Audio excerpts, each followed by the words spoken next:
அனைவருக்கும் வணக்கம். Online நஸ்தோ Trichy TV, எளிமை யதார்த்தம் கலந்த ஜோதிடம். வணக்கம் நண்பர்களே. இன்றைய வீடியோவில் சனி பார்வையின் சூட்சமங்கள் பற்றி பார்க்க போகிறோம். பொதுவாக சனி ஒரு பாவகிரகம். மகரம் கும்ப ராசிக்கு அவர் தான் அதிபதி. துலாத்தில் உச்சம் அடைவார், மேசத்தில் நீசம் அடைவார். பூசம் அனுசம் உத்திரட்டாதி இவருடைய நட்சத்திரம் அப்படின்னு சொல்லப்பட்டிருக்கு. அதே மாதிரி இந்த சனி பகவான் வந்து பார்த்தீங்க அப்படின்னா சூரிய வளிமண்டல பாதையில் வந்து பார்த்தீங்கன்னா அந்த சுற்றுப்பாதைன்னு சொல்லுவாங்க. சூரியனுக்கு எடுத்து அப்படி ஒரு கிரகமாக இப்படி சுற்றி சுற்றி வரும்போது கடைசி வட்டத்தில், அதாவது சூரியனுக்கிட்ட இருந்து ரொம்ப தொலைவான ஒரு வட்டத்தில் இங்கே சூரியன் இருக்குன்னா அதனுடைய புவி அந்த அந்த சுற்றுவட்ட பாதையில் கடைசி அமைப்பில் இருக்கக்கூடிய கிரகம் தான் சனி பகவான். அதுக்கு மேலே இருக்கக்கூடிய கிரகங்களை வந்து நம்மளுடைய வேத ஜோதிடம், இந்திய வேத ஜோதிடம் அது வந்து ஏற்றுக்கல.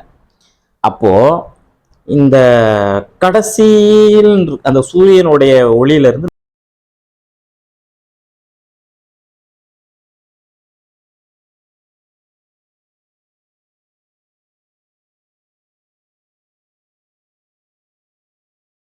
அந்த சனியுடைய அந்த கிரகங்கள் மகரமும் சரி கும்பமும் சரி சனி கிரகத்தினுடைய தன்மை குளிர்ச்சி.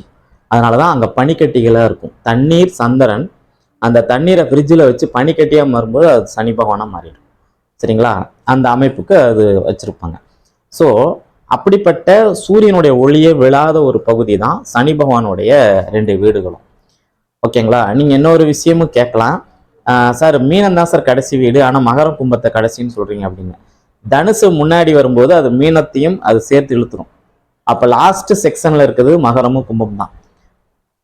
அப்போ இந்த மகரம் கும்பத்துல அந்தனுடைய வீட்டினுடைய அதிபதியான சனி பகவான் உச்சமடைஞ்சா யோகம், ஆட்சி அடைஞ்சா யோகம், மூலத்திரிகோணமான கும்பத்துல இருந்தா யோகம், மேசத்துல இருந்தா யோகம் இல்லை அப்படிங்கிற நிறைய கருத்துக்கள் வந்து நம்மளுடைய சமூக வலைதளங்களையும் பல்வேறு கட்டுரைகளையும் பல்வேறு வீடியோக்களையும் நம்ம வந்து பார்க்குறோம். ஆனால் உண்மையாலுமே சனி பகவானுடைய அவருடைய இயல்பான குணங்கள் நல்லா புரிஞ்சுங்க. சனி ஒருத்தருடைய ஜாதகத்தில் அதிகம் வலிமை பெற்றால் அவங்க வீட்டில் ஒருத்தங்க கண்டிப்பாக உடல் ஊனத்தோட ஒருத்தங்க இருப்பாங்க. சரிங்களா? எதையுமே ஸ்ட்ரைட்டாக ஒரு நீங்கள் ஒரு விஷயத்த நேர்வழியில் சொன்னீங்கன்னா அவர் வேற மாதிரி யோசனை பண்ணிட்டு இருப்பார். இது ஒரு 2வது அமைப்பு. 3வது ஒரு அமைப்பு வந்து பார்த்தீங்கன்னா மனதளவில் ஊனமாக இருப்பாங்க. அந்த மனசளவில் ஊனங்கிறது வந்து பார்த்தீங்கன்னா தாழ்வு மனப்பான்மையை குறிக்கும். நீங்கள் உங்களுடைய லக்னாதிபதி இது 2மே, உங்கள் லக்னமாகட்டும் லக்னாதிபதி ஆகட்டும் 2மே சனி கிரகத்தினுடைய தொடர்பில் இருந்துச்சுன்னா உங்ககிட்ட உறுதியாக எழுதிய தர தாழ்வு மனப்பான்மை இருக்கும். நீங்கள் எந்த லக்னத்தை சேர்ந்தவர்களாக இருந்தாலும் சரி, உங்கள் லக்னாதிபதி போய் மகர கும்பத்தில் இருந்தாலும், மகர லக்னம் மகர ராசி, கும்ப லக்னம் கும்பராசி, இவங்க கிட்ட வந்து தாழ்வு மனப்பான்மை உறுதியா இருக்கும். ஆனா அந்த தாழ்வு மனப்பான்மையுடைய அளவு கொஞ்சம் கூடுதலா குறையவா இருக்கும். இவ்வளவுதான் வித்தியாசம். சரி, எப்படிப்பட்ட சனி பகவான் வந்து பாத்தீங்கன்னா நமக்கு அவர் வந்து கிரக காரகத்துவம் வரிசையில சூரியன் ராஜா அப்படின்னா இவர் வந்து வேலையார். ஓகேங்களா? கிரஷருக்கு சொந்தக்காரு. மண்ணை தோண்டி கல்லை எடுத்து அந்த கல்லை உடைச்சி தூளாக்கி அந்த விஷயத்தை எல்லாமே சனி பகவான் பண்ணுவார். கிரைண்டர் வந்து சனி பகவான் தான். ஓகேங்களா? அதன் பிறகு பார்த்தீங்கன்னா பெட்ரோல் பங்கு, பெனாயில், இந்த சுத்தமாக இருக்கிறதுக்கு பயன்படுத்தக்கூடிய அத்தனை பொருளும் சனி பகவானை குறிக்கும். சரிங்களா? அதே மாதிரி அசுத்தம் நிறைந்த பகுதி, இந்த விஷயம்லாம் சனி பகவானை வந்து குறிக்கும். போட்டுட்டு போகிற சட்டையை கழட்டி போட்டுட்டு வேற ஒரு சட்டையை மாற்றிட்டு மெக்கானிக்கல் சம்மந்தப்பட்ட லைன், இதெல்லாமே சனி பகவானை குறிக்கும். அவரு இந்த துறையில மிகப்பெரிய ஆளா பல பேரை வச்சிருக்கிறார். அதுல எந்த மாற்று கருத்தும் இல்லை. ஆனா அப்படிப்பட்ட சனி பகவானுடைய பார்வை, ஒருத்தர் என்ன சொல்றாரு, சனி பார்வை கெடுக்குங்கிறாரு. ஒருத்தர் என்ன சொல்றாரு, சனி பார்வை வளர்க்கும் அப்படிங்கிறாரு. ஆனா அனுபவ ரீதியா என் ஜாதகத்திலேயோ, எங்க அப்பா ஜாதகத்திலேயோ, எங்க அம்மா ஜாதகத்திலேயோ, என் கூட பிறந்தவங்களுடைய ஜாதகத்திலேயோ, எனக்கு தெரிந்த நண்பர்களுடைய ஜாதகத்தை பார்க்கும்போது நான் கண்டுபிடிச்சது, அதாவது நான் கண்டுபிடிச்சேன்னு சொல்லக்கூடாது, என்னுடைய சிற்றறிவுக்கு எட்டிய ஒரு விஷயம் என்னன்னு சொல்லி பார்த்தீங்கன்னா சனி பகவானின் பார்வை நிச்சயமாக கெடுக்கவே செய்கிறது அப்படிங்கிற ஒரு விஷயம் தான் உண்மை. ஆனால் இதற்கும் ஒரு விதிவிலக்கு இருக்கு. அதை நான் அப்புறமேல் சொல்றேன். சரி, இந்த சனியின் பார்வை 3ஆம் பார்வை, 7ஆம் பார்வை, 10ஆம் பார்வை, இதை பத்தி நான் முன்னாடி ஒரு வீடியோ போட்டிருந்தேன். 7ல் இருக்கக்கூடிய சனி பகவான் வந்து 9ஆம் இடத்தையும் கெடுக்கும், லக்னத்தையும் கெடுக்கும், அம்மாவையும் கெடுக்கும். அதாவது அப்பா, நம்ம, அம்மா 3ஐயும் கெடுக்கும் அப்படின்னு சொல்லியிருக்கேன். ஓகேங்களா? சரி, அதுல இந்த ரிஷப லக்னமா இருந்துச்சு, துலாம் லக்னமா இருந்துச்சு அப்படின்னா, இந்த 2 லக்னத்துக்கு ஒரு ராஜயோகாதிபதி அப்படின்னா, இங்கே சனி குரு பகவானோடையும் சுக்கிர பகவானோடையும் இணைந்து அந்த வீட்டை பார்க்கும்போது கெடுக்காதுங்கிற ஒரு விஷயத்த பேசியிருந்தேன். ஓகேங்களா? அது நிறைய பேர் பார்த்துட்டு பாராட்டினாங்க. ஒரு சில பேர் எனக்கு வாட்ஸ்அப்ல மெசேஜ் பண்ணாங்க, சார் நீங்க சொல்ற அமைப்புல எனக்கு சனி பகவான் இருக்கு, அவருடைய பார்வையால எனக்கு ஒரு பெரிய எந்த நஷ்டமும் கிடையாது அப்படின்னு. இதுவும் உண்மை. இதுதான் அனுபவ ரீதியா நம்ம பார்த்து சொல்லக்கூடிய ஒரு பலன் அப்படின்னு அர்த்தம். சரி, எந்த லக்னமாக இருந்தாலும் சரி, முதல்ல இருவேறு 2 அணி லக்னமா இருக்கு, குரு அணி, சுக்கிர அணி. குரு அணி லக்னங்கள் ஆல்ரெடி உங்களுக்கு நல்லாவே தெரியும். தெரியாதவங்களுக்கு சொல்றேன். மேசம், விருச்சிகம், கடகம், சிம்மம், தனுசு, மீனம். சுக்கிர அணி லக்னங்கள் ரிஷபம், துலாம், மிதுனம், கன்னி, மகரம், கும்பம். இது வந்து சுக்கிர அணி லக்னங்கள் சொல்லக்கூடும். இப்போ இந்த 6 லக்னங்களுக்குமே குரு அணி லக்னமாக இருந்தாலும் சுக்கிர அணி லக்னங்களுக்கு சனியின் பார்வை பெரிதாக கெடுதல் செய்வது இல்லை. ஆனா இந்த குரு அணி லக்னங்களுக்குள்ள தனுசு, சிம்மம், தனுசு, மீனம், இந்த 2 லக்னத்துக்கு அந்த அளவு பாதிப்பு தர்றதில்லை. ஆனா மீதி இருக்கக்கூடிய 4 லக்னங்களுக்கும் பாதிப்பு தர்றார். அதுலயும் அவருக்கு ரொம்ப பிடிக்காத வீடு கடகம், சிம்மத்துல இருக்கும்போது கடுமையான பாதிப்பு. அதுக்கு அடுத்த நிலையில மேசம், விருச்சிகத்துல இதுல இருக்கும்போது ஒரு பாதிப்பை அதிகப்படுத்திய தரார் அப்படின்னு அர்த்தம். சரி, நல்லா புரிஞ்சுங்க. இப்போ ஒருத்தருக்கு வந்து சனி தனுசுல இருக்கிறாருன்னு வச்சுக்கோங்க. அவர் 3ஆம் பார்வையாக கும்பத்தை பார்ப்பார். தன் வீட்டை தானே பார்த்து பாதிப்படையக்கூடிய கிரகம் சனி. ஆனா இந்த சனி தன்னுடைய திசையில் யோகத்தை கொடுக்காது. ஒரு திசையில புத்தி வரும் பார்த்தீங்களா, அப்ப யோகத்தை கொடுத்தோம். ஒரு கிரகம் ஆட்சி அடைஞ்சிச்சு அப்படின்னா நிச்சயமாக அதனுடைய வேலையை செய்யாமல் மட்டும் போகாது. அது நல்லதாக இருந்தாலும் சரி, கெட்டதாக இருந்தாலும் சரி, அந்த கிரகம் கண்டிப்பாக தன்னுடைய பாதிப்பை அங்கே காட்டி கொண்டுதான் இருக்கும் அப்படின்னு ஒரு விஷயம். சரி, அவருடைய 3ஆம் பார்வை, 7ஆம் பார்வை, 10ஆம் பார்வை, இந்த 3 பார்வையுமே பாதிப்பு அடைய தான் செய்யுதா அப்படின்னு சொல்லி பார்த்தீங்கன்னா, 3ஆம் பார்வை வந்து இங்க பாருங்க, நம்ம எப்படி இருக்கிறோம்னா சைட்ல வந்து கொஞ்சம் தான் நம்ம பார்ப்போம், இங்க விஷுவல் கம்மியாக தான் இருக்கும். அப்போ அவருடைய 3ஆம் பார்வை ஒரு 50% கெடுக்கும்னு வச்சுக்கலாம். சரிங்களா? 7ஆம் பார்வை அதிகமாகவே கெடுக்கும்னு வச்சுக்கலாம். 10ஆம் பார்வை வந்து பார்த்தீங்கன்னா அந்த அளவுக்கு ஒரு பெரிய கெடுதல்களை தராதுன்னு வச்சுக்கணும். ஏன்னா காலபுருஷனுக்கு 10ஆம் அதிபதி, அதனால அவருக்கு 10ஆம் அதிபதியுடைய பார்வை இருக்குது. அந்த அமைப்புல பார்க்கும்போது 10ஆம் இடத்தை சனி பகவான் பார்க்கும்போது தொழிலை அவர் நல்லபடியாக தரத்தான் செய்வார். ஆனா எடுத்தோடனே தரமாட்டாரு. ஒரு இடத்துல போய் பல விஷயங்கள் கத்துக்கிறதுக்காக ஒருத்தங்களுக்கு கீழே வேலை செஞ்சு அதன் பிறகு நீங்கள் ஒரு உயர்ந்த இடத்துக்கு வருவதற்கு அடித்தளம் போட்டு கடைசியாக உங்களை முதலாளியாக்கி பார்ப்பார் சனி பகவான். இதுதான் அவருடைய 10ஆம் பார்வை. அப்போ 7ஆம் பார்வை தான் அவருடைய பார்வையில அதிகம் பாதிப்பை தரும். 3ஆம் பார்வை குறைவான பாதிப்பையும், 10ஆம் இடத்தின் பார்வை அதிலும் குறைவான ஒரு பாதிப்பை தரும் அப்படிங்கிறது தான் என்னுடைய சிற்றறிவுக்கு எட்டின ஒரு விஷயம். அதை உங்க முன்னாடி சொல்லணும்னு நினைச்சேன், இன்னைக்கு அதில் சொல்லிட்டேன். சரி, இதே ரிஷபம், துலாம் லக்னங்களுக்கோ, மிதுனம், கன்னி லக்னங்களுக்கோ, மகரம், கும்பல் லக்னங்களுக்கோ அவருடைய பார்வை வந்து பார்த்தீங்கன்னா பெரிய அளவில் சேதப்படுத்தாது அப்படின்னு சொல்லப்பட்டிருக்கு. மூல நூல்களை சொல்லப்பட்டிருக்கு. நமக்கு முன்னாடி வாழ்ந்த ஜோதிடர்களும் அவங்களுடைய அனுபவங்களை அப்படிதான் எழுதியிருக்காங்க. ஆனா நல்லா பாருங்க, இந்த பாயிண்டை நீங்க அப்படியே எடுத்து வச்சுக்கோங்க. இந்த 3ஆம் பார்வை, 7ஆம் பார்வை, 10ஆம் பார்வை, இந்த நாம சொன்ன சுக்கிர அணி லக்னங்களுக்கு 10ஆம் பார்வை நிச்சயமாக 80% யோகத்தை செய்யும். 80 வேண்டாம் சார், ஒரு 60% வச்சுக்கலாம், யோகத்தை செய்யும். மீதி 40% யோகத்தை செய்யாது. சரிங்களா? ஏன்னா ஆதிபத்திய விசேஷம்னு ஒண்ணு இருக்கு. இப்ப ரிஷப லக்னத்தை பொறுத்த வரைக்கும் அவர் தான் 9ஆம் அதிபதி, 10ஆம் அதிபதி. துலாம் லக்னத்தை பொறுத்த வரைக்கும் அவர் தான் 4ஆம் அதிபதி, 5ஆம் அதிபதி. ஆக அந்த அமைப்புல இந்த 2 கிரகங்களும் பாத்தீங்க அப்படின்னா ஏதோ ஒரு வகையில லக்னத்துக்கு சுபருடைய ஆதிபத்தியம் வரும்போது பாத்தீங்கன்னா இந்த லக்னங்களுக்கு ஆதிபத்திய விசேஷங்களை சனி பகவான் கண்டிப்பாக செய்தே தீர வேண்டும். இது சனி பகவானுக்கு உரிய அந்த குணம். இன்னும் 9ஆம் அதிபதி 10ஆம் அதிபதி வேலையை சனி பகவானை விட்டுட்டு வேற கிரகம் வந்து செய்ய முடியாது. துலாம் லக்கணத்துடைய 4ஆம் அதிபதி 5ஆம் அதிபதி வேலையை அந்த கிரகம் விட்டு வேற கிரகம் வந்து செய்ய முடியாது. அப்போ இதுக்கு ரெண்டுக்குமே ஒரு ராஜயோகாதிபதியா வர்றதுனால இவரின் பார்வை வந்து பாத்தீங்கன்னா ஒரு பெரிய தோஷத்தை செய்யாது அப்படிங்கிற ஒரு விஷயம் நல்லா நீங்க தெளிவா புரிஞ்சு வச்சுக்கணும். சரி, மிதுன லக்னத்துக்கு கன்னி லக்னத்துக்கும் பாத்தீங்கன்னா மிதுன லக்னத்தை பொறுத்த வரைக்கும் அவர் 8ஆம் அதிபதி 9ஆம் அதிபதியா வர்றார்.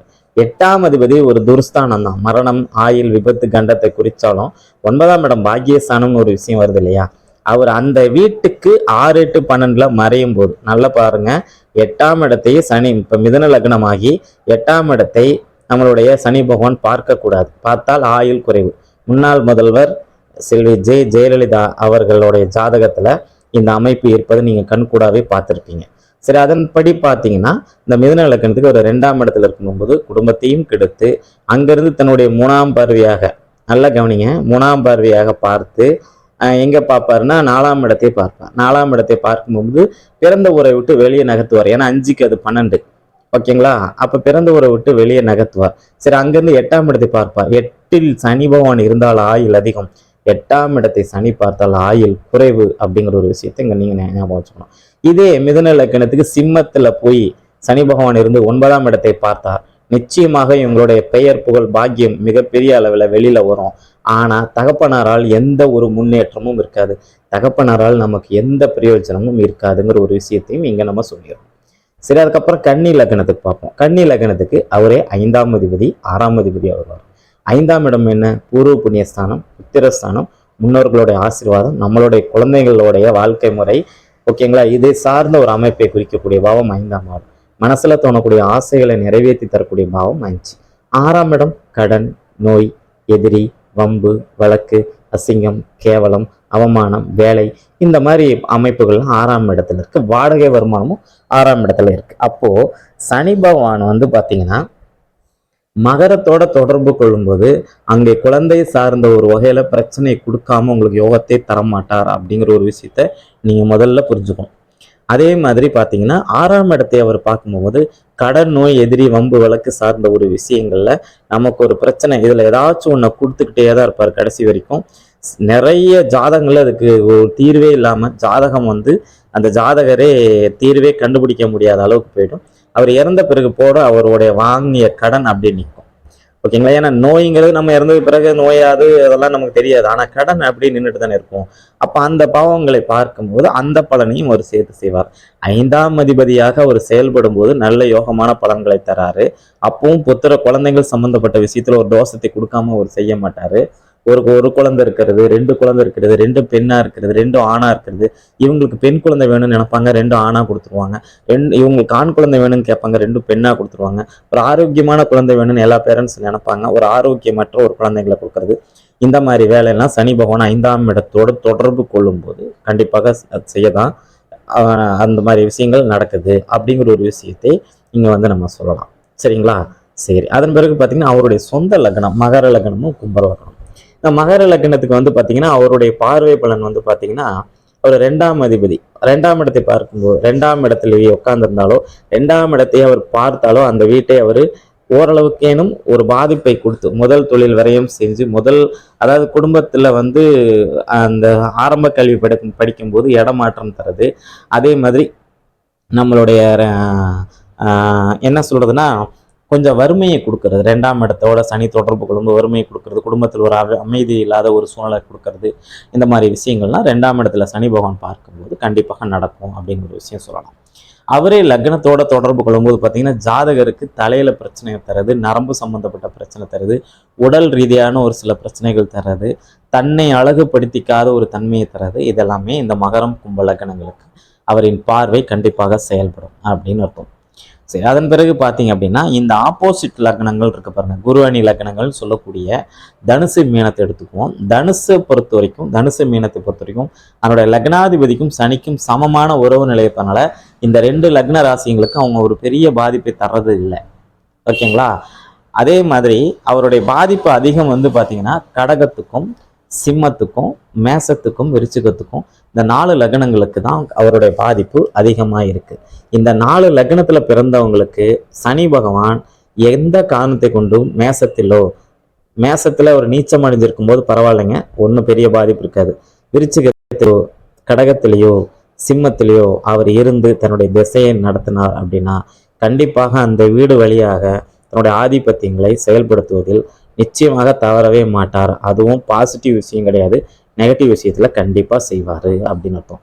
ஒருத்தர் கடகலக்கணம் 7ஆம் அதிபதினு சொல்லக்கூடிய கிரகம் சனி பகவான், அவர் 7ஆம் இடத்துலயே ஆட்சின்னு வச்சுக்கோங்களேன்.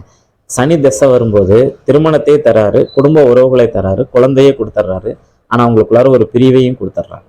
ஓகேங்களா? அதன் பிறகு அதே சனி கடகத்திலேயோ சிம்மத்திலேயோ பகை பெற்ற நிலைமையில இருக்கும்போது திருமணம் சார்ந்த விஷயமே ஒரு கேள்விக்குறியா கொடுத்துட்றாரு. திருமண வாழ்க்கை முறையில ஒரு நிம்மதியற்ற சூழ்நிலை கொடுத்துட்றாரு. ஒரு வாழ்க்கையில ஒரு சந்தோஷமான ஒரு மனநிலையை தரவே மாட்டாரு. அந்த மாதிரி ஒரு அமைப்பையும் கொடுத்துட்றாரு அப்படின்னு இருக்கும். இப்படி சனி பகவானுடைய பார்வைகள் லக்னங்களை பொறுத்த வரைக்கும் கண்டிப்பாக மாறுபடும் அப்படிங்கிறதுல எந்த மாற்று கருத்தும் இல்லை. இதே ரிஷப லக்னத்துக்கு அவருடைய பார்வை பாதுகாப்பு, அதாவது அந்த வீட்டை கெடுக்க மாட்டார், அதே நேரத்தில் அந்த வீட்டை கொடுக்கவும் மாட்டார். ஆதிபத்திய விசேஷங்களை அவர் செய்தே தீர்வார். இது எந்த லக்னமா இருந்தாலும் சரி. ரிஷப லக்னத்துக்கு குரு பார்த்தீங்கன்னா ஈஸியெல்லாம் உங்களுக்கு பணத்தெல்லாம் எடுத்து தர மாட்டார், கஷ்டப்பட வச்சு தான் பணம் தருவார். ஏன்னா 8ஆம் இடமும் 11ஆம் இடம். ஓகேங்களா? இந்த மாதிரி விஷயங்கள் செஞ்சுட்டு தான் அவர் லாபத்தை தருவார். அதே மாதிரி விருச்சிக லக்னத்துக்கும் இதே அமைப்பு. இது ஒரு வீடியோவில் அந்த விஷயத்தை நான் சொல்லியிருக்கேன். ஒரு லக்னாதிபதிக்கு நண்பராக இருக்கிறவர் தன்னுடைய திசையில நட்பு வலுவில் ஆட்சி உச்ச மூல திரிகோணம் நட்பு வலுவில் இருந்து குருவின் பார்வை, சுக்கிரனின் பார்வை, குருவின் இணைவு, சுக்கிரனோட இணைவு, வளர்பிறை சந்திரன், பௌர்ணமி, சந்திரதி யோகத்தில் இருக்கும்போது அந்த கிரகங்கள் மிகப்பெரிய ராஜயோகங்களை அள்ளி தருகிறது. ஓகேங்களா? அதே நேரத்துல கிரகங்களுடைய சேர்க்கை ஒரு தனக்கு பிடிக்காத பகை வீட்டுல பகை கிரகங்களோட சேரும்போது அந்த கிரகங்கள் தன்னுடைய திசையில் தன்னுடைய பலனை குறைத்தே செய்கின்றத. மேலும் பார்த்தீங்கன்னா ஒரு பாசிட்டிவ் பலன் சொல்றதுக்கான அமைப்புகள் இல்லவே இல்லை. இப்போ ஒருத்தர் கடகலக்கணம் 7ல் சனி பகவான் இருக்கிறாரு, திக்பலம் பெற்றிருக்கிறார், ஆட்சி பெற்றிருக்கிறார். இந்த சனி தசை யோகமா இருக்குன்னா குரு பார்த்தீங்கன்னா எங்கேருந்து பார்க்கணும்?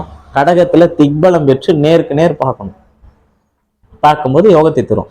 சிம்மத்துல இருந்து குரு அந்த வீட்டை பார்க்க முடியாது. கண்ணில இருந்து பார்த்தா கூட அந்த அளவுக்கு அங்க அவருடைய கோபத்தை தணிக்க முடியாது, அவருடைய செயல்பாடுகளை தணிக்க முடியாது. ஏன்னா குரு கன்னி வீட்டுல பகைத்தன்மையோட இருந்து பார்ப்பார், அதனுடைய பார்வையோடைய அளவு குறையும். ஓகேங்களா? இப்படி பலதரப்பட்ட விஷயங்கள் சனியின் பார்வையில் இருக்கிறது. அதாவது கடைசியா ஒரு விஷயம் சொல்லணும்னா, சுக்கிரணி லக்னங்களுக்கு சனி பகவானின் பார்வை கண்டிப்பாக ஆதிபத்திய விசேஷங்களையும் காரக கெடுதல்களையும் காரக கெடுதல்கள் ரொம்ப கம்மியாக தான் செய்யும். இதே குருவணி லக்னங்களுக்கு ஆதிபத்திய பலன்கள் அதிகமாகவும் காரக பலன்களையும் அதிகமாகவும் செஞ்சு தீரும். அப்படிங்கிறது தான் அவருடைய பார்வையிலிருந்து நம்ம உணர்ந்து கொள்ளக்கூடிய ஒரு விஷயங்கள். நண்பர்களே, இந்த வீடியோ உங்களுக்கு ரொம்ப பிடிச்சிருக்கும் நம்புகிறேன். இந்த வீடியோவை இவ்வளவு நேரம் கண்டுகளித்த உங்களுடைய அத்தனை கண்களுக்கும் நெஞ்சங்களுக்கும் என் நெஞ்சார்ந்த நன்றிகளும் வாழ்த்துக்களும். நன்றி, வணக்கம்.